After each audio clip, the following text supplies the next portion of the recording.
जैसा कि last episode में हमने देखा कि फैंग को सीक्रेट रूम में बंद हुए पूरा 1 साल हो गया और फैंग अभी तक उस सीक्रेट रूम को नहीं तोड़ पाया और यहाँ पर कल्टीवेशन करते करते फैंग की पावर डबल से भी ज्यादा हो गई है, पर फिर भी फैंग उस सीक्रेट रूम को नहीं तोड़ पाता। ये देखकर फैंग को बहुत ही ज्यादा गुस्सा आता है और वो गुस्से में पागल हो जाता है और अपने फ्लाइंग नाइफ्स को यूं ही इधर उधर पूरे सीक्रेट रूम में मारने लगता है। जिसके बाद हमने लीडर होंग और 4 वॉरियर्स को देखा जो कि एक रूम में मीटिंग कर रहे थे। वहाँ पर लीडर होंग उन सभी को कह देते हैं कि फैंग की डेथ को कंफर्म कर दिया जाए। ये सुनकर वो सभी वॉरियर्स कहते हैं जी हाँ एल्डर, और वो सभी वॉरियर्स ये न्यूज़ चैनल्स वालों को बता देते हैं और हम देखते हैं कि न्यूज़ चैनल वाले इस बात को उसी टाइम हेडलाइन बनाकर बता देते हैं। ये news fire hammer team, Fang के पेरेंट्स और फैंग का बेस्ट फ्रेंड भी देख रहा होता है। इस न्यूज़ को सुनने के बाद फायर हैमर टीम और फैंग का फ्रेंड बहुत ही ज्यादा उदास हो जाते हैं और ये बात जैसे यूजिन को मालूम होती है तो यूजिन बहुत ही ज्यादा शॉक हो जाती है। जिसके बाद वो फैंग के घर चली जाती है और वहाँ पर जाकर बहुत ही ज्यादा रोती है तो फैंग की मदर उसे हिम्मत देती है।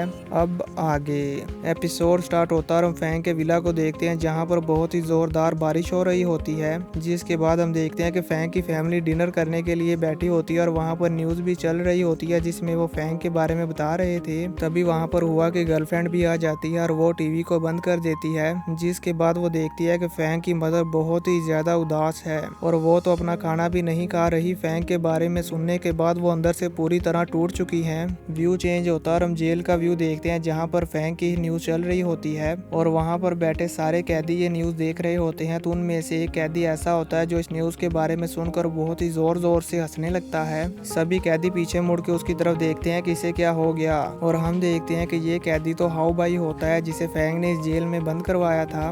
ये फैंग के मारे जाने वाली न्यूज़ को सुनकर बहुत खुश हो जाता है और कहता है कि फाइनली लुओ फैंग मारा गया। जिसके बाद हम इलाइट ट्रेनिंग कैंप का व्यू देखते हैं, वहाँ पर भी यही न्यूज़ आ रही थी। जोरुआ इस न्यूज़ को सुनकर बहुत ही ज्यादा हैरान हो जाती है और ब्रदर शिजियांग के गले लग के रोने लगती है और कहती है कि हमने लुओ फैंग के साथ प्रॉमिस किया था कि हम फ्यूचर में उससे वार गॉड पैलेस में मिलेंगे। और ये कहते हुए वो बहुत रो रही थी तो ब्रदर शिजियांग उसे हिम्मत देता है। जिसके बाद हम कैंडाइस और विलियम को देखते हैं और वो इस न्यूज़ को सुनने के बाद कहता है लुओ फैंग तुम तो बहुत ही जल्दी मारे गए, और फिर वहाँ से जाने लगता है। तो विलियम भी उसके पीछे आता है और कहता है मैंने तो तुमसे पहले ही कहा था कि ये लड़का पूरा पागल है, आज नहीं तो कल इसके साथ ऐसा होना ही था। पर हम देखते हैं कि कैंडाइस विलियम की बात नहीं सुनता और चुपचाप वहाँ से चला जाता है और चलते चलते कहता है लुओ फैंग ये तो बहुत ही बुरा हुआ, मैं तुम्हें अपने हाथों से नहीं हरा पाया। जिसके बाद हम यूजिन के विला का व्यू देखते हैं जहाँ पर यूजिन का ब्रदर जू गैंग यूजिन को ढूंढ रहा होता है। तभी वहाँ पर एक सर्वेंट आता है और कहता है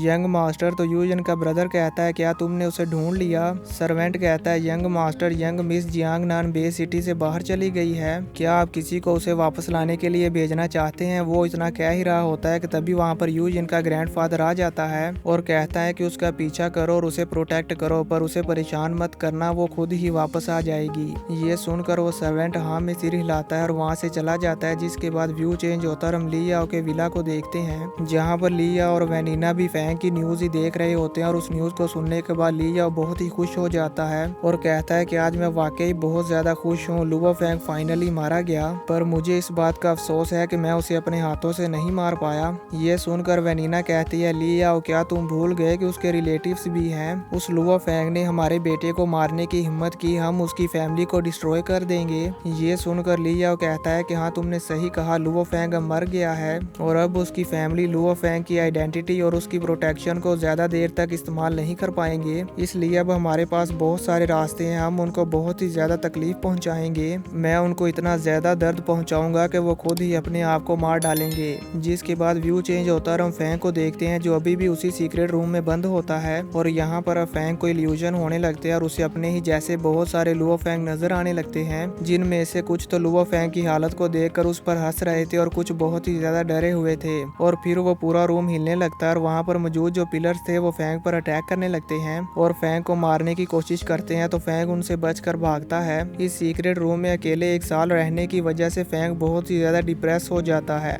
और फैंग का सर भी बहुत जोर से दर्द हो रहा होता है। इसी वजह से फैंग को यहाँ पर इल्यूजन हो रहे होते हैं। यहाँ पर हम देखते हैं कि फैंग की हालत बहुत ही बुरी होती है, यहाँ तक कि फैंग को यूजिन का ही इल्यूजन होने लगता है और उसके चारों तरफ यूजिन ही यूजिन हो जाती हैं। तो ये देखकर फैंग को अपना फ्लैशबैक याद आता है जहाँ पर यूजिन और फैंग बे सिटी और जियांगनान के बैरियर पर खड़े हुए थे। अपनी इन पुरानी मेमोरीज को याद करके फैंग वापस वापस से नॉर्मल हो जाता है और फिर से उस सीक्रेट रूम से बाहर निकलने के लिए कोई ना कोई रास्ता ढूंढने लगता है और वहाँ पर कल्टीवेशन की पोजीशन में बैठकर उस सीक्रेट रूम से बाहर निकलने का रास्ता ढूंढने लगता है। और इसी के साथ हमारा ये एपिसोड खत्म हो जाता है।